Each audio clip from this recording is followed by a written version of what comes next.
오늘 같이 보실 하나님의 말씀은 시편입니다. 시편 16편 1절부터 11절까지 같이 보도록 하시겠습니다. 시편 16편 1절부터 11절까지 제가 봉독해 드리겠습니다. 하나님이여 나를 지켜주소서. 내가 주께 피하나이다. 내가 여호와께 아뢰되 주는 나의 주님이시오니 주밖에는 나의 복이 없다 하였나이다. 땅에 있는 성도들은 존귀한 자들이니 나의 모든 즐거움이 그들에게 있도다. 다른 신에게 예물을 드리는 자는 괴로움이 더할 것이라. 나는 그들이 드리는 피의 전제를 드리지 아니하며 내 입술로 그 이름도 부르지 아니하리로다.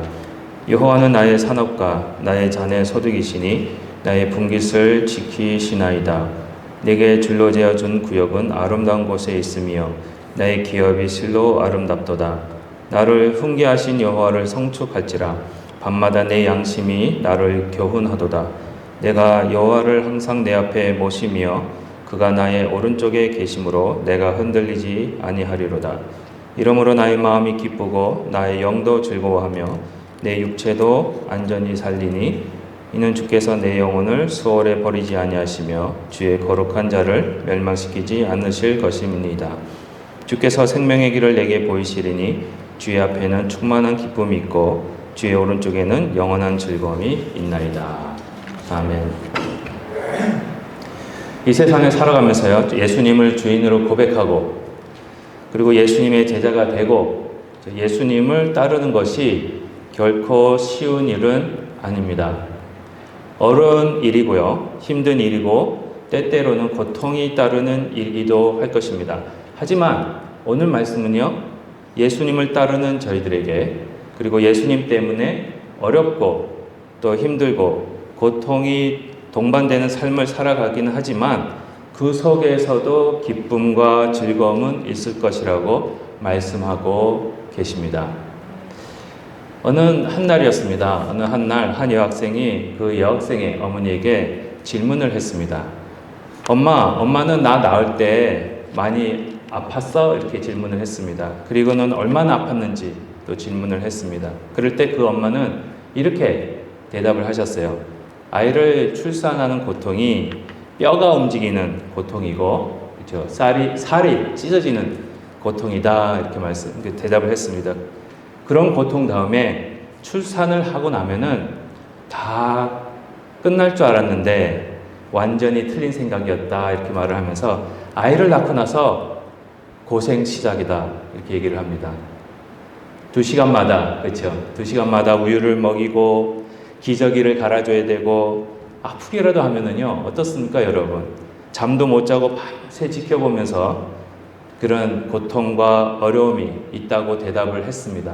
그랬을 때 그 여학생이 다시 질문을 합니다. 그럼 엄마, 그런 내가 밉지 않았어요? 라고 질문을 했어요.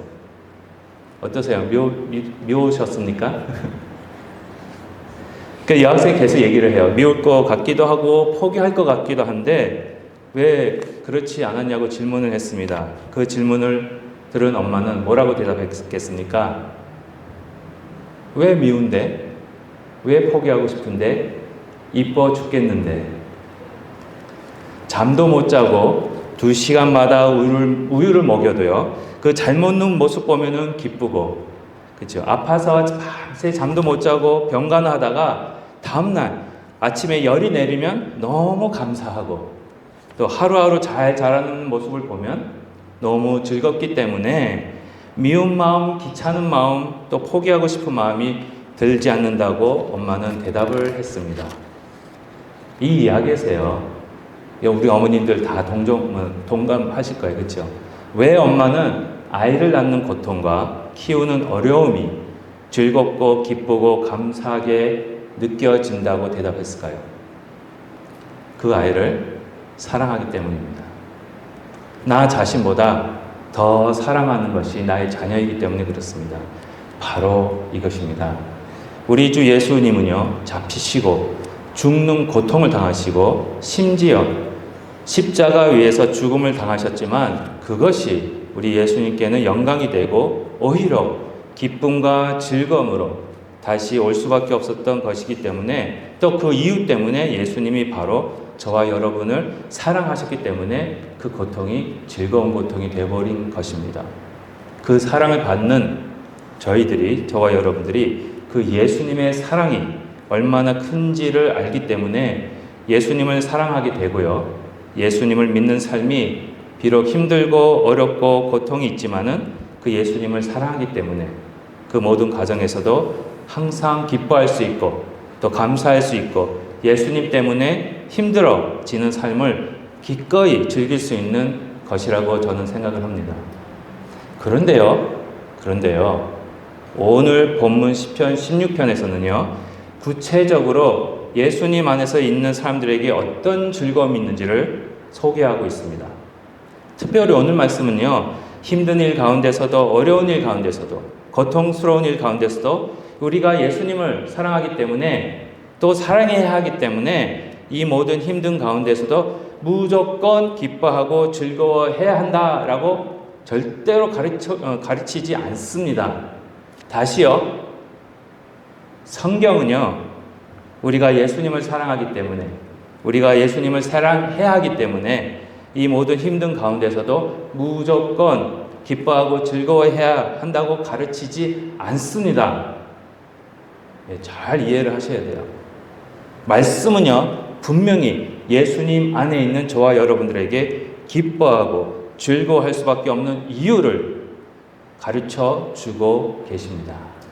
특별히 오늘 본문 말씀 3절에 보시면은요, 땅에 있는 성도들은 존귀한 자들이니 나의 모든 즐거움이 그들에게 있도다 라고 하시면서 이 세상에서 살고 있는 성도, 즉 예수 그리스도 안에서 사는 자들은 존귀한 자들이고요, 그들에게는 즐거움이 있음을 확실히 말해주고 있습니다.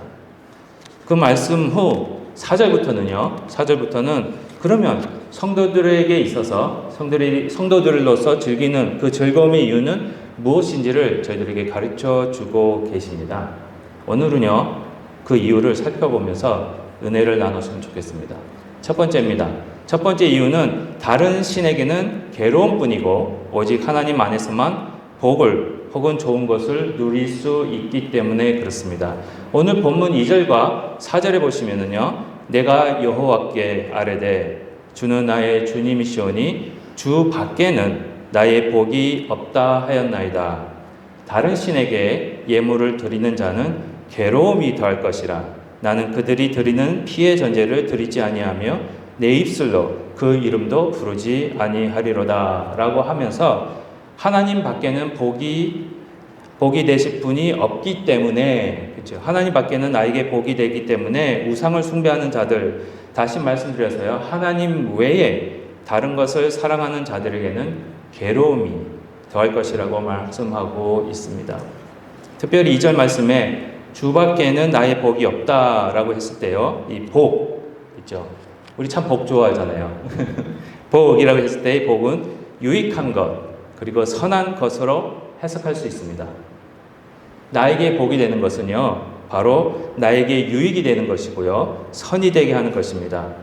이 세상에서 하나님 외에 다른 세상이 주는 것들은요, 잠시 우리에게 유익이 될 수도 있고 선이 될 수도 있지만은 결과적으로 보면은 해가 되는, 저희들에게 해가 되게 하는 것이 많이 있습니다. 그러나 예수 그리스도 안에 계시는 저와 여러분들에게는 모든 것이 합력해서 선이 되게 하시는 하나님의 은혜가 저와 여러분들에게 있음을 가르쳐주고 계십니다. 로마서 8장 28절입니다. 로마서 8장 28절에서요. 우리가 알거니와 하나님을 사랑하는 자, 그렇죠? 하나님을 사랑하는 자, 곧 그의 뜻대로 부르심을 입은 자들에게는 모든 것이 합력하여 무엇을 이루죠? 그렇죠? 선을 이루느니라 라고 말씀하시듯 하나님만 저희들에게 모든 것이 선이 되고 유익이 되게 하시고 복이 되게 하신다고 말씀하고 계십니다. 그럼 여기서 과연 무엇이 우리에게 유익이고 무엇이 복이 됩니까? 그렇죠? 하나님 모든 것을 합력해서 선이 되게 하신다잖아요. 그 계속해서 그 로마서 다음절에 나와 있는 로마서 8장 29절에 보시면은요, 우리에게 유익과 복이 무엇인지를 보여주고 계십니다. 로마서 8장 29절입니다. 하나님이 미리 아신 자들로 또한 그 아들의 무엇을요? 형상을 본받게 하기 위하여 미리 정하셨으니 이는 그로 말하는 형제 중에서 맏아들이 되게 하려 하심이라 라고 하시면서 저와 여러분들에게 선이 되게 하시는 일은요, 저와 여러분들에게 복이 되게 하시는 일들은 그 아들의 형상을 본받게 하시는 것이라고 말씀하고 계십니다. 여러분들을 미리 아시고 택하셔서 예수님의 형상을 본받게 하시는 일이 바로 여러분들에게 유익이 되는 것이고요. 그것이 저와 여러분들에게 주시는 하나님의 뭐겠습니까? 축복입니다. 상대적으로요, 이 세상의 그 어떤 것도요, 이 세상에서는요, 저희들로 하여금 예수님을 본받게 할 수 있는 것이 없습니다. 오히려 예수님과 전혀 다른 모습으로 만들어버리고 있는 것이 이 세상입니다. 오직 하나님만이 저와 여러분들을 예수님의 모습을 소유하게끔 하실 수 있고요. 그 예수님의 모습을 소유하기 때문에 저희들이 성도가 되는 것이고요. 그 성도로서 다른 우상들을 제거하는 자들이 되게 하신다는 것입니다. 신명기 7장 5절과 6절에 이런 말씀이 있습니다. 오직 너희가 그들에게 행할 것은 이러하니 그들의 제단을 헐며 주상을 깨뜨리며 아세라 목상을 찍으며 조각한 우상들을 불사를 것이니라. 너는 여호와 내 하나님의 성민이라. 내 하나님 여호와께서 지상 만민 중에서 너를 자기 기업의 백성으로 택하셨나니 이라고 말씀하시면서 하나님께서 하나님의 백성들을 성도로 그리고 성민으로 택하신 이유가 우상들을 제거하고 또 우상들을 우리 몸에서 멀어지게 하기 위함임을 말씀하고 계십니다. 우상을 제거할 때 우상을 제거하게 되면은요, 괴로움을 없애는 일이 되고요, 무익한 일을 없애는 일을 하게 하시는 겁니다. 저희가 우상을 제거할 수 있는, 저와 여러분이 우상을 제거할 수 있는 유일한 방법은 뭐냐? 바로 저희가 예수님을 닮아가서 예수님의 모습만을 소유하고 그 모습을 증거할 때에 우상이 제거되어질 수 있습니다. 그럴 때 괴로움과 무익한 일들이 사라지게 되고요, 오직 유익하고 좋은 일만 남게 되는 그런 축복을 저에게 허락하시고 계십니다. 이런 예수님을 닮아가게 하시는 그 축복이 저와 여러분들에게 주어지기 때문에 저와 여러분들은 어떻게 해요? 기뻐할 수밖에 없고요, 즐거워할 수밖에 없는 겁니다. 예수님만을 본받게 하시는, 그리고 예수님만을 닮게 하시는 그런 하나님의 축복이 항상 저와 여러분과 함께 하시기를 기도합니다. 두 번째입니다. 두 번째 예수 그리스도 안에 있는 자들이 기뻐할 수밖에 없고 즐거워할 수밖에 없는 이유는 바로 하나님이 예수 안에 있는 저와 여러분들의 기업이 되시기 때문에 그렇습니다. 기업이 되십니다. 오늘 본문 말씀 5절과 6절에서요. 여호와는 나의 산업과 나의 잔의 소득이시니 나의 분깃을 지키시나이다. 내게 줄로 재어준 구역은 아름다운 곳에 있으며 나의 기업이 실로 아름답도다. 라고 이렇게 말씀을 하십니다. 그러면서 오직 여호와만이 우리의 산업과 소득이 되시며 우리의 분깃을 지키신다고 말씀하고 계십니다. 조금 더 쉬운 말로 해석을 해드리면요, 여호와 하나님은 여러분들의 재산과 여러분들의 잔이 되시며 여러분들이 받을 대가 혹은 여러분들의 의식주를 지켜주시는 분이라는 말씀입니다. 그러면 왜 하나님께서 여러분들의 기업이 되시고 여러분들의 소득이 되시고 그리고 여러분들이 받아야 할 그런 필요한 것들을 지키시는 분이 되십니까? 그 이유를 생각해 보셨으면 좋겠어요. 간단합니다. 그 이유는요, 바로 여러분들이 하나님의 소유가 되기 때문에 그렇습니다. 여러분들이 하나님의 소유가 되었기 때문에 당신의 소유를 지키시고 챙겨주시는 것은 지극히 당연한 겁니다. 여러분들도 여러분들에 속한 거 다 챙겨주시잖아요. 예. 손이 안으로 굽지 밖으로 굽겠습니까? 그래서 출애굽기 19장 5절과 6절 말씀에 이런 말씀이 있습니다. 세계가 다 내게 속하였나니 너희가 내 말을 듣고 내 언약을 지키면 너희는 모든 민족 중에서 내 소유가 되겠고 너희가 내게 대하여 제사장 나라가 되며 거룩한 백성이 되리라. 너는 이 말을 이스라엘 자손에게 전할지니라 라고 하시면서 모든 세계가 다 하나님 거예요. 모든 세계가 다 하나님께 속해 있지만 그 중에서도 특별히 하나님의 말씀과 언약을 소유한 하나님의 백성들을 하나님의 특별한 보물로, 그렇죠, 보물로 삼으셨고 제사장 나라로 만드셨다고 말씀하고 계십니다. 이와 같이 저와 여러분이 하나님의 소유가 되었기 때문에, 그렇죠, 하나님의 소유가 되었기 때문에 하나님은 여러분들의 기업이 되시고요, 여러분들의 분깃을 지켜주시는 것입니다. 이런 이유 때문에 저희가 기뻐하고 즐거워할 수밖에 없습니다. 특별히 오늘 아까 읽은 6절에 보시면은요, 나의 기업이 정말 아름답도다라고 이런 말이 있는데 여기서 아름답다라는 의미는 다른 말로 말씀드리면 즐겁다라는 의미입니다. 예, 아름답다라는 의미는 즐겁다라는 의미로 해석할 수가 있습니다. 그러므로 나의 기업은 정말 아름답다 했을 때에 나의 기업은 정말 즐겁다라고 해석이 되는 것이죠. 하나님이 저와 여러분들의 기업이 되시기 때문에 즐거운 것입니다. 그러면 여기서, 그렇죠, 구체적으로, 예, 저는 대수는 되게 구체적으로 말씀을 드리고 싶어요. 그렇죠? 그래야지 산속에서 이게 즐거운 건가 아닌가를 아실 것 같아. 근데 모르겠습니다. 얼마나 구체적으로 됐는지는 모르겠지만 하여튼 구체적으로 하나님이 우리의 기업이 되신다는 것이 왜 우리에게 기쁨과 즐거움이 되는지 한번 알아보도록 하겠습니다. 하나님이 여러분들의 기업이 되시면요, 즐거운 일입니다. 근데 하나님이 우리의 기업이 되실 때 나타나는 현상이 있습니다. 그것이 바로 교회 안에서 일어나요. 교회는 하나님 그리고 예수님이 세우신 공동체입니다. 교회야말로 하나님의 기업이 된다는 거예요. 그리고 교회의 소유권은 누구한테 있습니까? 모르세요? 교회의 소유권은 바로 예수님께, 그렇죠, 하나님께, 예수님께 있습니다.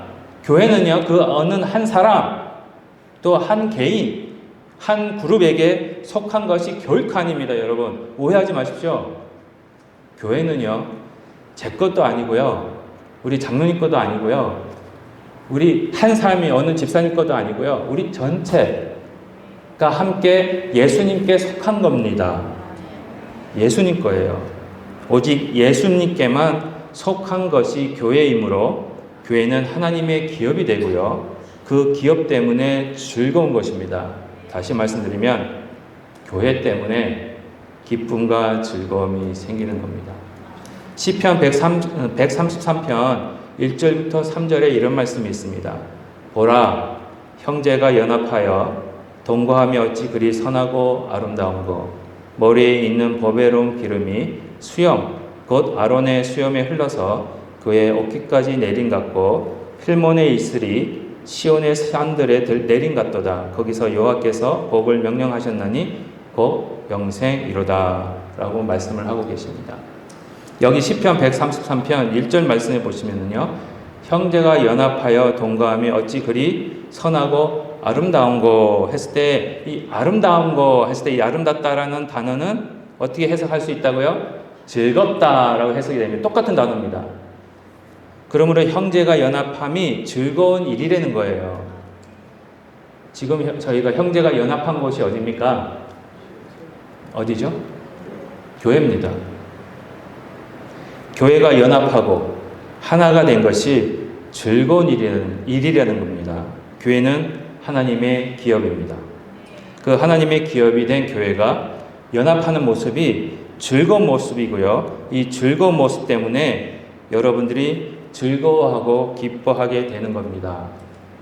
솔직히요, 이 주일마다 교회에 모이는 게 즐거우셔야 돼요. 즐겁지가 않으면 뭔가 이상한 거예요. 제가 회개할 일입니다. 진짜. 더 나아가서요. 더 나아가 이 교회로 인해 기뻐할 수 있는 이유가 시편 133편 2절에 또 나오고 있습니다. 2절을 한번 나오나요? 예, 감사합니다. 2절에 보시면은요. 머리에 있는 보배로운 기름이 수염 곧 아론의 수염에 흘러서 그의 어깨까지 내린 같고 라는 말씀이 있습니다. 그렇죠? 아론의 수염에서 머리에서부터 수염에서 흘러 그의 어깨까지 내리는 보배로운 기름으로 교회가 주는 즐거움을 설명하고 있습니다. 보배로운 기름이 아론의 머리에서부터 수염에 흘렀다라는 것은 머리에 기름이 부어졌기 때문에 그런 거죠. 그렇죠? 그래서 그 머리에 부었기 때문에 이 기름이 수염에 흘러 그의 어깨까지 내리게 된 것입니다. 그럼 한번 생각해 보십시오.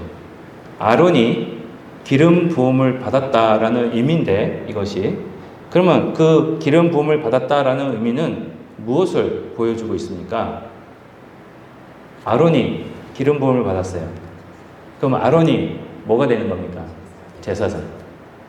아론을 제사장으로 임명하는 것을 보여주고 있습니다. 이와 같이 하나된 교회의 모습이 즐거운 이유는요. 아론이 제사장의 직분을 감당하듯이 이 교회가 하나된 교회가 제사장의 직분을 감당할 때에 즐거움이 넘쳐나는 것입니다. 베드로전서 2장 9절에서 보시면 이런 말씀이 있습니다. 그러나 너희는 택하신 족속이요 왕같은 제사장들이요 거룩한 나라요 그의 소유가 된 백성이니 이는 너희를 어두운 데서 불러내어 그의 기이한 빛에 들어가게 하신 이의 아름다운 덕을 선포하게 하려 하심이라 라고 하시면서 분명히 저와 여러분을 어떻게 해요? 여기서 뭘로 부르셨다고요? 저 맨 끝에 나오잖아요. 너희는 택하신 족속이요 왕같은 제사장. 저와 여러분을 제사장으로 부르셨다고 말씀하고 계십니다. 그러므로 이 부르신 제사장의 사명을 잘 감당할 때에 저희들에게는 기쁨과 즐거움이 흘러 넘쳐나게 되는 것입니다. 그럼 제사장의 사명이 뭡니까, 여러분? 제사장이 뭘 하는 사람입니까? 예, 제사하는 사람인데요. 제사를 왜 하겠습니까? 옛날에 제사를 왜 합니까? 예배, 예. 근데 예배라기보다는 옛날 제사장의 중요한 임무는요, 제사장의 사명은요, 하나님과 사람들 사이에서, 그렇죠? 회개를 하게 하고, 그 다음에 하나님의 구원을 사람들에게 전하는 것을 그 사명으로 하고 있습니다. 제사가 그거예요. 죄를 사해 주는 제사를 수행하고 이해하는 게 제사장입니다. 교회는요, 이 제사장의 직분을 가지고 있기 때문에 아직도 예수님을 모르는 자들을 위해서 회개하고 그들이 구원을 받을 수 있도록 말씀을 전하고 기도하는 사명을 가지고 있는 곳이 교회입니다. 말씀을 한번 보겠습니다. 마태복음 18장 18절에서 20절 말씀입니다. 여러분들이 너무나도 좋아하시는 말씀일 겁니다. 진실로 진실로 너희에게 이르노니 무엇이든지 너희가 땅에서 매면 하늘에서도 맬 것이요 무엇이든지 땅에서 풀면 하늘에서도 풀리리라. 진실로 다시 너희에게 이르노니 너희 중에 두 사람이 땅에서 합심하여 무엇이든지 구하면 하늘에 계신 내 아버지께서 그들을 위하여 이루게 하시리라. 두세 사람이 내 이름으로 모인 곳에는 나도 그들 중에 있느니라. 예. 안 좋으신 것 같아요. 아멘 안 하시는. 여러분 이 마태복음 말씀을 어떻게 해석하십니까? 어떻게 이해하십니까? 저희가 오해를 많이 해요. 이 마태복음 말씀을 통해서 저희가 모든 기도 제목을 가지고 나와서 합심해서 기도하면 응답하시는 하나님의 모습을 이 말씀이 저희들에게 보여주고 있다라고 생각하게 됩니다. 그렇죠? 그 해석도 틀린 해석은 아닙니다. 그렇지만 그 문맥에 맞지는 않습니다. 이 말씀을 해석하실 때요, 이 말씀 앞뒤로 어떤 말씀이 있는지를 여러분들이 살펴보셔야 돼요. 그리고 그 상황에 맞게 왜 예수님이 여기서 이 말씀을 하셨을까? 라고 생각을 하시면서 해석을 하셔야 됩니다. 더 정확한 해석을 위해서요, 이 말씀이 있는 마태복음 18장 전체를 여러분들이 읽으셔야 돼요. 마태복음 18장은요, 죄와 회개 그리고 죄 용서에 대한 말씀으로 가득 차 있습니다. 마태복음 18장 18절에서 20절 말씀, 18절 전에 있는 17절까지는요, 교회 안에서 죄를 지은 사람들을 어떻게 처리해야 될지에 대한 말씀을 하고 계시고요. 그리고 20절 이후 21절부터는요, 베드로가 예수님께 우리에게 죄를 지은 자들을 몇 번이나 용서해야 됩니까? 라고 하는 질문이 나오고 있는 겁니다. 그렇다면 이와 같이 죄를 어떻게 해결해야 할지, 그리고 죄 용서를 계속해서 해야 된다는 말씀 사이에 이 마태복음 18장 18절부터 20절 말씀이 있는 겁니다. 그럼 한번 논리적으로 생각해 보십시오. 죄 문제 해결에 관한 말씀과 죄 용서에 관한 말씀 사이에 이 기도에 합심해서 기도해라, 그러면 하나님이 응답하시겠다라는 말씀이 있는데, 그렇다면 어떤 내용을 가지고 기도를 해야 된다고 가르치고 있습니까? 여기서 뭐겠습니까? 죄 문제 해결, 죄 용서의 말씀 그 사이에 합심해서 기도해라, 그럼 하나님이 응답하실 것이다 라고 했을 때 과연 그 기도의 내용은 뭐가 되어야 됩니까? 이 18장 안에서는 회개예요. 회개를 위한 기도를 해야 된다고 가르치고 계시는 겁니다. 그 회개 기도는요, 죄를 지은 당사자뿐만 아니라 교회가 같이 해야 하는 기도입니다, 여러분. 한 죄인을 위해서 그 죄인이 회개하고 돌아오기를, 그리고 우리에게 죄 지은 자를 용서하기 위해서 두세 사람이 합심해서 모여서 기도하여야 하고요, 그 기도를 들으신 하나님께서 그 죄인이 회개하고 돌아와 용서함을 받을 수 있게 하신다, 응답하신다라는 내용이 바로 마태복음 18장 말씀이에요. 이것이 제사장의 직분을 가진 교회가 해야 할 일입니다. 그럴 때 천하보다 귀한 한 영혼이 돌아올 때 하나님은 너무너무 기뻐서 하늘나라에서 잔치를 벌이세요. 그런 한 영혼이 회개하고 돌아오는 기쁨, 이 즐거움이 예수 그리스도 안에 있는 저희들에게도 주어지게 된다는 것입니다. 마치 새로운 생명을 출산한 엄마가 힘들고 어려워도 그 새로운 생명이 건강하게 자라는 기쁨 때문에 모든 어려움과 고통을 어떻게 해요? 잊어버리듯이. 그게 진정한 기쁨입니다. 지금도 저희 교회는요, 저희 식구들 중에 아직도 예수님을 믿지 않는 분들이 계십니다. 그분들을 위해서 합심으로 기도해야 합니다. 우리 기도가 해야 할 일입니다. 우리의 이웃 중에 아직도 예수님을 모르는 분들을 위해서 기도해야 합니다. 지금도 전 세계에 예수님을 알지 못하는 분들을 위해서 기도해야 합니다. 특별히 지금 저희 교회가 오늘부터 시작했으면 좋겠습니다. 우리의 식구들을 위해서 기도했으면 합니다. 나의 남편, 나의 아내, 나의 아들, 나의 딸 위해서 기도하십시오. 그럴 때 하나님이 응답하십니다. 그들이 마태복음 18장에 약속하고 계시잖아요. 기도가 없으니까 하나님이 기다리고 계시는 거예요. 그들이 돌아올 때 여러분 얼마나 기쁘겠습니까? 마치 잃어버린 한 양을 찾은 목자가 그 양을 찾은 것을 너무 기뻐해서 큰 잔치를 하는 것과 같습니다. 근데 여러분 기도하시고 혹시 기도하시다가 말하고 싶으실 때 이렇게 하시지 마십시오. 우리 교회 나오라 하지 마십시오. 예수 믿어라 하십시오. 진짜 전도는요, 예수님을 증거하는 거지 교회를 증거하는 게 아닙니다. 진짜 전도는요, 예수님에 대해서 말씀하시는 것이 교회를 소개하는 게 아닙니다. 저희 교회 안 나오셔도 좋습니다. 예수 믿어라. 가까운 교회 가라. 여러분 필요하시면 같이 나가 주십시오. 저한테 연락 주십시오. 목사님, 오늘은 우리 딸 데리고 옆집에 있는 교회 가려고 오늘 출석 못합니다. 제가 너무 기쁠 거예요. 제발 그렇게 좀 해주십시오. 그럼 아무도 안 나오시면 저 하루 쉬잖아요.